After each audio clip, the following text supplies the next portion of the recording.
Hello, and welcome to Lawrence and Schiller's virtual internship. In this lesson, we'll go over some logo design basics along with some tips and tricks to design logos that are versatile, scalable, and effective. My name's Ty, and I'm a designer on Team Atomic. Over the last few years, I've picked up a few logo design tips and tricks, and I'd like to pass that information on to you. Now, if you're here, you probably have some questions. Here are the ones we'll cover in this short lesson. They are: what is logo design? What makes a good logo? Where do I start? And where do I go from here?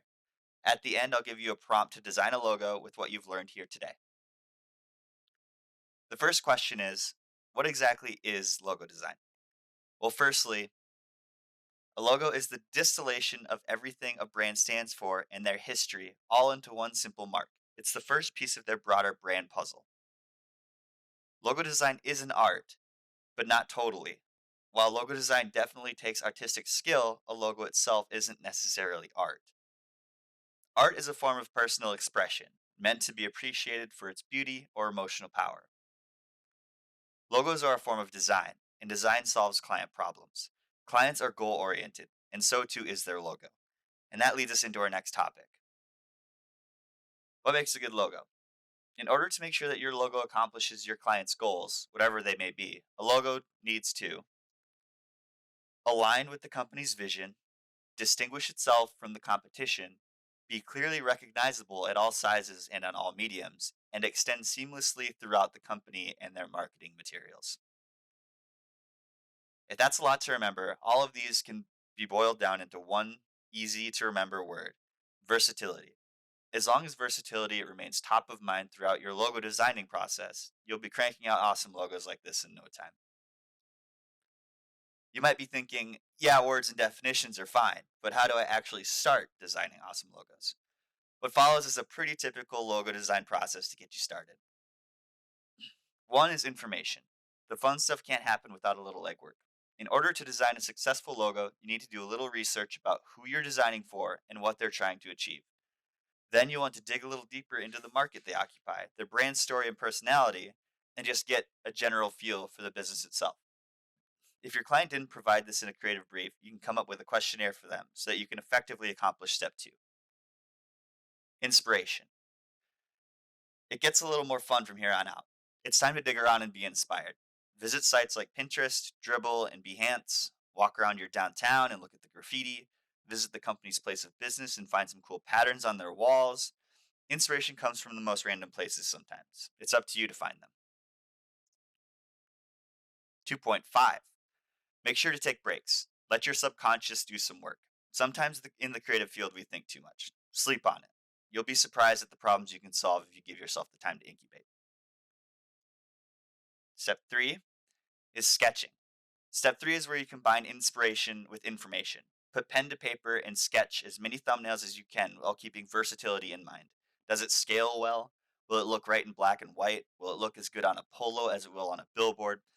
Ask yourself questions like this. Sketching as many ideas as you can will help work out the kinks before you start working on your computer. It also forces you to think in black and white, which is a limitation that you need to consider when you're building out your final files. It seems like a lot of work, but it will save you time in the long run. 4 is design. Bring your best few options into a vector program like Illustrator or Inkscape and refine. There are tons of technical tutorials to get better with these programs. I personally recommend checking out Skillshare or Udemy for some of the best ones. YouTube is fine, but there is a lot of clutter. We're designers. We don't like clutter, right? 5 is review. It's time to review your best options with the client. Keep an open mind because sometimes they may have a great idea or piece of feedback that you may not have considered while in thumbnail land. 6 is revise. Collect their feedback and make your revisions until they've picked a winner. It's time for color. Step 7. It's time to apply color and export your files. This is where an eye for color theory can really up your game. Build out your CMYK, RGB, and Pantone colors as well as any black and white versions and gradients. Adobe Color is a great resource to start playing around with ideas. Step 8 is apply the brand. The logo is just the first step in branding. Depending on the size and scale of the project, you may need to establish a brand guide, explore font pairings and treatments, dictate an illustration style, or develop additional graphic assets like icons and patterns. It sounds daunting, but if the logo you created is versatile, then you will be A-okay. Where do I go from here? Getting your foot in the door for logo design can be a little tough.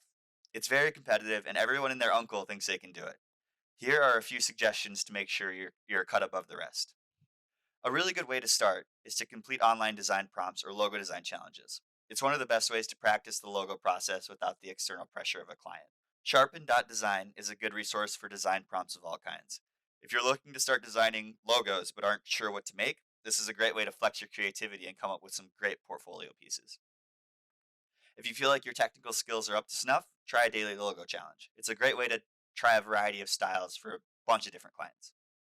Post your stuff. Get a Dribble, Behance, Reddit, or Instagram account and start posting your work for critique.